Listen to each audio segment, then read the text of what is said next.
السلام علیکم dear teachers and parents, کیسے ہیں آپ سب؟ امید ہے آپ سب خیریت سے ہوں گے۔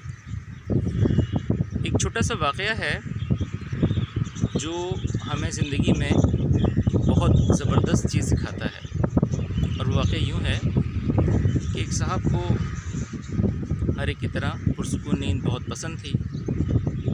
وہ اپنی نیند سے بیدار ہوئے تو انہیں کمرے میں چڑیوں کی چہچہاہٹ اور بڑے شور کی آواز آئی۔ انہوں نے اوپر دیکھا تو اوپر کچھ چڑیوں نے گھونسلہ بنانا شروع کر دیا تھا۔ صاحب کو بڑا غصہ آیا۔ انہوں نے کہا، یار میرے کمرے میں یہ چڑیاں کہاں سے آ گئیں؟ انہوں نے کسی طرح سے اس چڑیا کے گھونسلے کو وہاں سے گرا دیا۔ اگلے دن پھر وہی، پھر انہیں اسی چوں چوں نے تنگ کیا۔ صبح صبح کا وقت چوں چوں چوں چوں چوں چوں، وہ پریشان۔ پھر انہوں نے چڑیوں کو گھونسلہ نکالا اور پھینک دیا۔ پھر اگلے دن ایسا ہی ہوا۔ اب انہیں بڑا غصہ آیا۔ انہوں نے کہا، یار یہ چڑیاں میرے کمرے میں کیسے گھونسلہ بنا رہی ہیں؟ تو اب وہ روزانہ کا ان کا معمول بن گیا کہ وہ روزانہ چڑیاں اپنا گھونسلہ بناتی اور وہ اس گھونسلے کو جمع کیے ہوئے تنکوں کو نکال کر پھینک دیتے۔ اس طرح سے یہ معاملات ایک ہفتے سے زیادہ اوپر چلے گئے۔ کئی دن تک یہ معاملات ہوتے رہے۔ وہ صاحب روزانہ چڑیوں کا گھونسلہ توڑ کر پھینک دیتے اور چڑیاں نئے سرے سے بغیر کوئی شکایت کیے، بغیر کوئی کمپلین کیے، بغیر کوئی احتجاج کیے اپنا کام شروع کر دیتی۔ 1 مہینے تک یہ معاملہ چلا۔ پھر اس کے بعد آخرکار ان چڑیوں کی خاموش محنت رنگ لائی اور وہ صاحب ہار گئے، اور انہوں نے اس گھونسلے کے ساتھ سمجھوتا کر لیا۔ انہیں ان چڑیوں کے شور کی عادت ہو گئی۔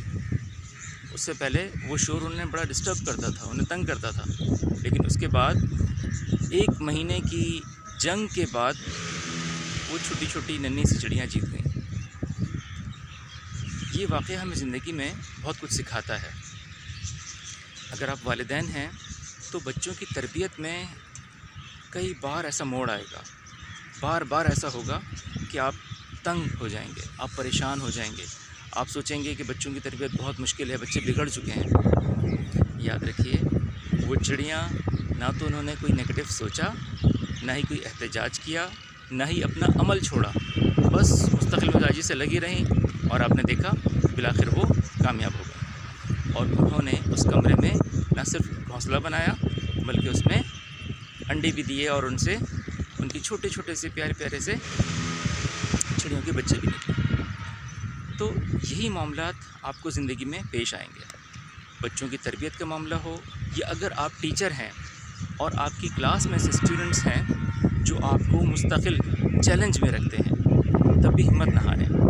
یاد رکھیں، وہ چڑیاں آپ سے بہت کمزور تھیں۔ آپ کو اللہ نے اشرف المخلوقات بنایا ہے۔ آپ آسانی سے بہت کچھ وہ کر سکتے ہیں جو آپ چاہتے ہیں۔ اگر آپ اپنے کسی بھی اسٹوڈنٹ کو جو کہ چیلنجنگ اسٹوڈنٹ ہے اسے ٹھیک کرنا چاہتے ہیں، اسے بہتر کرنا چاہتے ہیں، تو یہ آپ کی زندگی کا ایک ایسا انویسٹمنٹ ہوگا، جس کا ایسا صدقہ جاریہ ہوگا جس کا ثواب آپ کو زندگی بھر ملتا رہے گا۔ بس ہمت نہیں ہارنی، کام کرتے رہنا ہے۔ اور بالکل یہی چیز اگر آپ اسٹوڈنٹ ہیں اور آپ کوئی کورس کمپلیٹ کرنا چاہتے ہیں، کوئی ڈگری حاصل کرنا چاہتے ہیں، کوئی سیلف امپرومنٹ کا کوئی پروگرام کمپلیٹ کرنا چاہتے ہیں، تو ہمت نہیں ہارنی۔ آپ ان چڑیوں سے بہت زیادہ طاقتور ہیں۔ امید ہے کہ آپ ہمت نہیں ہاریں گے اور ان چڑیوں سے سیکھیں گے۔ بہت شکریہ۔